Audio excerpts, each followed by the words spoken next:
गुरु तुम हो ज्ञानी ज्ञान के दाता, मुनि गुरुवर को करके प्रणाम गाऊं मैं सुबह शाम। तुलक सागर एक नाम एक नाम। रोते हुए जाओगे और हंसते हुए आओगे तो हंसते हुए जाओगे। क्या हम लेकर आए हैं भगवान के चरणों में? ये उदास सा चेहरा, अरे फंस गए, बैठ गए, क्या करें, चढ़ाना पड़ेगा। ध्यान रखिए, नहीं, उमंग के साथ, आनंद के साथ पूजन तो करना ही है। अकाम निर्जरा नहीं करना है जबरदस्ती की, फिर समय भी जाएगा, पैसा भी जाएगा, वक्त भी बर्बाद हुआ। मिला क्या? बोले कुछ नहीं, जैसे गए वैसे आ गए। ऐसा जीवन नहीं बनना चाहिए।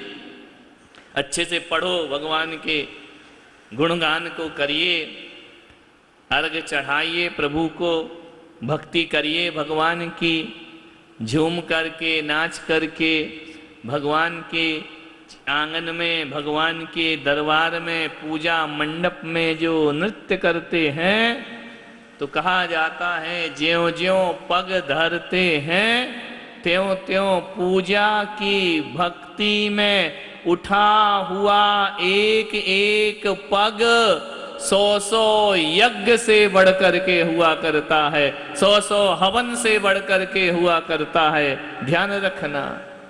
प्रभु मिलन को चालिए तज माया अभिमान, ज्यों ज्यों पग आगे धरे कोटि यज्ञ फल जान। करोड़ों यज्ञों का फल प्राप्त होता है। ये परिक्रमा जो लग रही है ये साधारण नहीं हुआ करती है। ज्यों ज्यों पग आगे धरे कोटि यज्ञ फल जान। सम्मेद शिखर की वंदना का पुण्य उसको प्राप्त हुआ करता है जो मंडल की परिक्रमा करा लेता है। सम्मेद शिखर जाना भी बहुत दूर का काम है, पहाड़ को चढ़ना बड़ा मुश्किल का काम है, बहुत ऊंचाई है, उम्र अपनी हो चुकी है, क्या करें? तो बोले यहीं से जो से नंदीश्वर दीप की वंदना हम यहीं से करते हैं, पंचमेरु की वंदना यहीं से करते हैं। यदि उसी भक्ति उत्साह के साथ यहाँ पर परिक्रमा करके अर्घ चढ़ेगा तो शिखर जी की वंदना का पुण्य प्राप्त हो जाया करता है। भाव द्रव्य होता है और जो भक्ति में डूब करके नृत्य कर रहे हो ये भाव पूजा कहलाया करती है। ये भाव पूजा है। शब्दों के अर्थ को जानने का नाम भाव पूजा नहीं है, भगवान की भक्ति में डूबने का नाम भाव पूजा हुआ करता है। कितना आप डूब सकते हैं, कितना आनंद ले सकते हैं। किसी भी चीज में इंटरेस्ट जब आता है, जब हम इंटरेस्ट लेना चाहते हैं, नहीं चाहेंगे तो कभी भी नहीं आ सकता है। इसलिए ये क्षण मिले हैं, आनंद के साथ भगवान की यहाँ पर परिक्रमा करो, श्रीफल चढ़ाओ, हम भी चढ़ाएं, तुम भी चढ़ाओ। हम भी से मतलब मैं नहीं, तुम लोग, है ना, कि सभी मिलकर के यहाँ भगवान की अर्चना करें। थक जाएं तो बैठ करके अर्घ चढ़ाएं, नहीं थके तब तक नृत्य करते रहो, क्या दिक्कत है भगवान की। और थके नहीं तो फिर रुके नहीं, थकने के बाद ही तो रुका जाता है। तो पहले भक्ति के साथ यहाँ पर ये मत देखो किसको कैसा आता है, वो कैसा नाच। ये कोई डांस प्रतियोगिता हो रही है क्या? ये डांस प्रतियोगिता नहीं है, ये तो भावनाओं के अर्घ हैं भगवान को चढ़े हुए। भगवान को अच्छे शब्दों की जरूरत नहीं होती है, भगवान को बहुत अच्छी ग्रामर की जरूरत नहीं होती है। भगवान ये नहीं देखता है कि तुम्हारा टेंस सही लगा है या नहीं लगा है, तुम्हारी स्पेलिंग सही है या नहीं है। ये सब बातें स्कूलों में हुआ करती हैं। यहाँ तो केवल भगवान की भावनाओं के साथ भक्ति हुआ करती है। भावना के साथ यहाँ पर अर्घ चढ़ाइए, जोश के साथ अर्घ चढ़ाइए। मंत्र भी थोड़ा जोश के साथ बोलो। ड्राइवर गड़बड़ होगा तो पैसेंजर भी गड़बड़ हो जाएगी। सुन रहे हो? ड्राइवर की नींद में हो। ड्राइवर की सीट के लिखा रहता है कि ड्राइवर की सीट के पास सोए नहीं, है ना? क्यों? कि तुम्हारा सोना देख के उसे भी सोना आ जाएगा, वो भी सो जाएगा। और ड्राइवर सो गया तो पूरी बस सो जाएगी, फिर वह उठने वाली नहीं है। पूरे जोश के साथ, भक्ति के साथ यहाँ अर्घ चढ़ाइए। 32 इंद्रों को आमंत्रित किया जा रहा है। हे इंद्र, हे स्वर्ग के इंद्र, देवराज इंद्र, सभी हमारी इस पूजन मंडल में पधारे। क्यों पधारे? इंद्रों की क्या जरूरत है? पूजा तुम कर रहे हो, बुला किसको रहे हो? क्यों? क्या लेना देना उनसे? उनको सोने दो अभी आराम से। क्यों बुला रहे देवताओं को? पूजा नीरज को करना है, इतने लोग क्यों बुलाए कि तुम भी आ जाओ, तुम भी आ जाओ, पूरी सब्जी मंडी उठ के आ जाए? क्यों बुलाई सबको? बोलो क्यों बुलाया? अकेले कर लेते, भगवान की पूजा ही तो करना थी। देवों को क्यों बुलाया? भवन अभ्यंतर ज्योतिष विमानवासी सभी देवों को अभी कहा ना, आहूत इस जिन यज्ञ में इंद्रादि सब विश्वांत के, पूरे जितने भी विश्व में इंद्र हैं वह सब आए और भगवान की भक्ति करें। क्यों बुलाया उनको? बोलो, देवी देवताओं का आह्वान क्यों होता है? देखो, उनकी शक्तियां हमसे बहुत बड़ी हैं। मनुष्य को शक्ति मिलती है तपस्या करने से, उनको शक्ति तपस्या से नहीं मिलती। उनको शक्ति मिलती है जन्मजात। रिद्धियां होती, अणिमा, महिमा, लघिमा, ये सारी रिद्धियां देवों को जन्म से ही प्राप्त हुआ करती हैं। तो क्यों बुलाया जा रहा है उनको? उनका आह्वान क्यों किया जा रहा है? उनसे अर्घ क्यों चढ़ाया जा रहा है? इसलिए कि आप आओ, जो तुम्हारे आराध्य हैं वही हमारे आराध्य हैं। अपने आराध्य कौन है? बोलो, अरिहंत भगवान। उनके आराध्य कौन है? अरिहंत भगवान। सभी के है ना, 100 इंद्रों से बंदित है ना भगवान।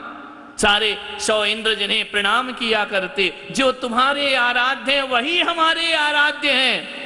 फर्क इतना है कि तुम्हारे पास शक्तियां हैं और हमारे पास शक्तियां, हम सीमित हैं, हमारी शक्तियां सीमित हैं, हमारा ज्ञान सीमित है। उनका ज्ञान सीमित नहीं है, उनको जन्म से ही अवधि ज्ञान की प्राप्ति हुआ करती है। हमारे पास तो अवधि ज्ञान नहीं है। ज्ञान में आप हमसे ज्यादा हैं, रिद्धियों में आप हमसे ज्यादा हैं, सिद्धियों में आप हमसे ज्यादा हैं, सब कुछ आपके पास है। इसलिए हे देवी देवताओं, आओ जिन इस यज्ञ में आओ, इसलिए आओ कि आओ भगवान की हम आराधना करें और आप भी आराधना करें। शासन देवी देवताओं का मतलब इतना ही होता है कि जो आराध्य तुम्हारे हैं वही आराध्य हमारे हैं। लेकिन हम शक्तिहीन पुरुष हैं, हमारी श्रद्धाएं डगमगा जाती हैं, हम संशय में आ जाते हैं। कभी भगवान अच्छा लगने लगता है, कभी भगवान पे शंका होने लगती है, कभी लगता है इतना करो और कुछ नहीं होता।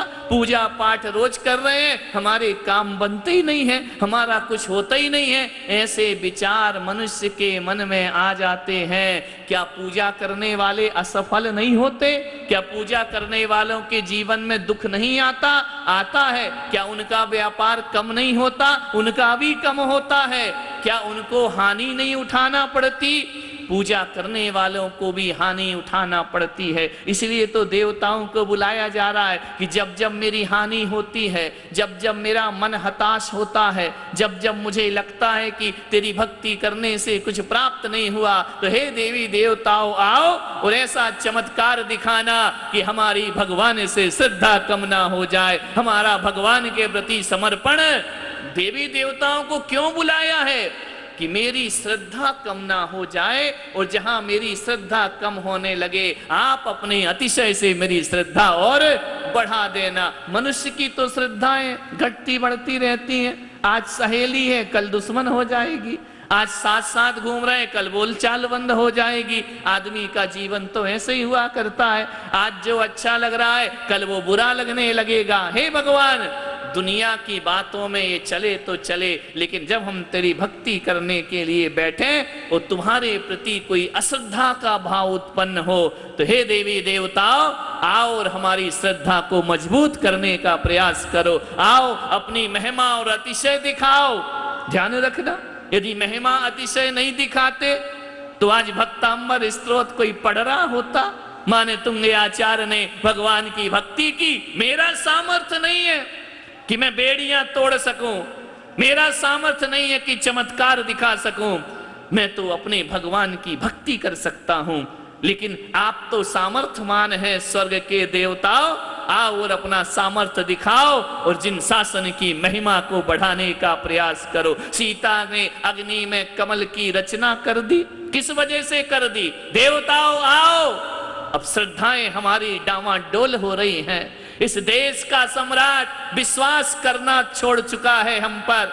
ये पूरी अयोध्या नगरी हमें शंका की निगाह से देखती है। यदि हम इतना धर्म करें, 14 वर्ष वनवास में रहकर यदि मैंने जिनेंद्र भगवान को एक पल भी भूला हो, हे प्रभु मैंने तो बहुत श्रद्धा रखी है, लेकिन आज इन लोगों की श्रद्धाएं डामाडोल हो रही हैं। आओ और आज चमत्कार और अतिशय दिखाकर श्रद्धाओं को मजबूत करो। ये काम कौन करता है? ये देवी देवता करते हैं ये काम। ये मनुष्य के बस की बात नहीं है, ध्यान रखना। तीर्थंकर पर कष्ट पड़ा, कौन ने अतिशय दिखाया? देवी देवताओं ने अतिशय दिखा। ये मनुष्य के वश की बात नहीं है। इसलिए हम 32 प्रकार के देवेंद्रों को, 32 प्रकार के इंद्रों को इस विधान में आमंत्रित कर रहे हैं। जहां जहां हमारे संदेह पैदा हो, जहां जहां हमारे मन में तत्वों के प्रति विपरीतपना आए, जहां जहां हमारे मन में एकांतवाद आ जाए, हे देवी देवताओं आकर मुझे सद्बुद्धि प्रदान करना और जिन शासन से मुझे जोड़े रखना, इस भावना के साथ। नहीं तो क्या हुआ, यहां अर्घ चढ़ाया, किसी ने पूछ लिया क्यों बुलाए देवी देवता?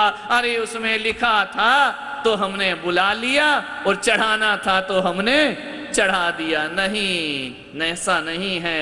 ध्यान रखना, जब आपकी श्रद्धाएं डामाडोल होती हैं तो देवी देवता तो यहां दिखाई नहीं देते हैं। किसके पास जाते हो? हे गुरुदेव हमारे लिए कोई उपाय बताओ, हमारा धर्म में मन नहीं लगता है, हमारा भगवान की भक्ति में मन नहीं लगता है। पहले बहुत लगता था, अब नहीं लगता है। क्यों? दुखों का पहाड़ टूट पड़ा है। इतना करने के बाद दुखी हैं हम, तो लगता है ये धर्म मर्म से कुछ होने वाला नहीं है। अभी अभी देखा था ना, बैठ जाओ थक जाओगे नहीं। अभी अभी देखा, यहीं बैठ जाओ। अभी अभी देखा था ना कि एक व्यक्ति ने स्टेटमेंट दे दिया, कोरोना होने की वजह से मेरा धर्म पे विश्वास टूट गया। ध्यान रखना, क्यों विश्वास टूट गया? कि हम इतने इस भारत देश में इतना पूजा भक्ति हवन होते हैं, फिर भी इस देश में महामारी आ गई। ये सर्वनाश कैसे आ गया इस देश में? हमारी तो भगवान से श्रद्धा टूट गई है। मान्यवर, वो पढ़ के मुझे ऐसा लगा अखबार में, इस बुद्धिमान आदमी की श्रद्धा टूट गई। जब इससे बुद्धिमान की टूट सकती है तो हम तो सामान्य जन हैं, हमारी आस्थाएं क्यों नहीं टूट सकती हैं? एक बच्चा पढ़ाई कर रहा है, माँ कहती है मंदिर जा, भगवान को नारियल चढ़ा, महाराज से आशीर्वाद ले ले, तेरे अच्छे नंबर आएंगे। नंबर अच्छे नहीं आए, फिर वो माँ से कहता है माँ देखा मैंने सब कुछ किया, मेरे नंबर अच्छे नहीं आए, मुझे नहीं जाना भगवान के मंदिर में, मुझे नहीं जाना गुरुओं के पास। ध्यान रखना, ऐसा मन मनुष्य का विचलित हो जाता है, संशय में डूब जाता है, मन स्थिर नहीं रहता है। कभी कभी मंदिर में बहुत मन लगता है, कभी कभी लगता क्या रोज रोज जाना, चावल चढ़ाना, सिर पटकना, चले आना, ये तो बूढ़े बुजुर्गों का काम हुआ करता है। अभी तो हम जवान हैं, अभी ये हमारी उम्र नहीं है। ध्यान रख, ये मन है कभी कभी आनंद में डूबता है, कभी विषाद में आ जाता है। अच्छे भी दिन आते हैं, बुरे भी दिन आते हैं। हे देवी देवताओं, यदि आप में सामर्थ्य है और शक्ति है, जब जब मेरे जीवन में बुरे दिन आए तुम मुझे संभालने को आना, मेरी आस्थाओं को संभालने के लिए आना। इसलिए उनको जिन शासन में, जैन धर्म की सभी पुण्य क्रियाओं में हम उनका आह्वान किया करते हैं, उनको बुलाया करते हैं। हमने जो भावना जागृत की है वह हमारी सतत बनी रहना चाहिए। मान्यवर, आपसे निवेदन है, ये बच्चे बैठे हुए जवान जवान छोरे नए नए जो इतने इतने से थे, जब मैं सिलवासा गया था, पंचकल्याण को रहा था, कोई गोदी में होगा, कोई चल रहा था, कोई चलना सीख रहा था, आगे पीछे आते थे। महाराज अब इतने बड़े बड़े हो गए, इनकी दाढ़ी मूछ निकल आई, अब इनकी शादी की तैयारियां शुरू हो गई हैं। कैसा जीवन होता है पल भर में, देखते ही देखते कौन कितना बड़ा हो जाता है, देखते ही देखते जीवन में कितना बड़ा परिवर्तन आ जाया करता है। विचार करिए, अभी उम्र है, आपके मन में आसक्ता है, भगवान की क्या जरूरत है? नहीं करेंगे धर्म तो क्या होगा, नहीं जाएंगे मंदिर तो क्या होगा? क्या जरूरी है ईश्वर? बहुत अच्छी बात है, पूजा करना कोई जरूरी है क्या? मंदिर जाना कोई जरूरी है क्या? मैं आपसे पूछता हूं, कोई जरूरी नहीं है मंदिर जाना, कोई जरूरी नहीं है पूजा करना, कोई जरूरी नहीं है रात्रि में भोजन छोड़ना, तो फिर हम क्यों करें? फिर नियम क्यों दिलाते हो? ध्यान रखना, एक बात बताओ ईमानदारी से, ये सब बच्चे बैठे हैं, क्या सुबह से शाम तुम जरूरी काम ही करते हो या गैर जरूरी भी करते हो? बोलो, सुबह से शाम सारे काम जरूरी भी करते हो, बिना जरूरत के भी करते हो? करते हो ना? ये महिलाएं बैठी हैं, टोटल तुम्हारा जितना काम है वो सब जरूरी है या गैर जरूरी भी है? गैर जरूरी भी काम करते हो ना? बैठ करके दो महिलाएं तैयार हो गई, इसकी बात उसकी बात, ऐसा ये कितना जरूरी काम है क्या? बहुत जरूरी है, इसके बिना जीवन नहीं चलता है क्या? इसकी बुराई, उसकी निंदा, उसकी चुगली, उसकी अच्छाई, उसकी बुराई, क्या ये काम नहीं करते हो अपने जीवन में? ये भी करते हो। पढ़ना जीवन के लिए जरूरी है, तो क्या खेलना भी जरूरी है? क्या घूमना फिरना भी जरूरी है? मोबाइल रात रात चलाना ये भी जरूरी है? कई चीजें हैं जो गैर जरूरत की हुआ करती हैं, वो भी करना पड़ती हैं, वो भी हम करते हैं। कोई जरूरी नहीं है मंदिर, लेकिन गैर जरूरी भी काम तो करना पड़ते हैं ना? आप बताइए, जीने के लिए अनाज की जरूरत है, गेहूं की जरूरत है, चावल की जरूरत है, दाल की जरूरत है, सब्जियों की जरूरत है। प्रसारण पुण्यार्जक परिवार जिन शरणम तीर्थ धाम के परम संरक्षक संघपति श्री प्रदीप मामा, प्रतिभा मामी, भोपाल।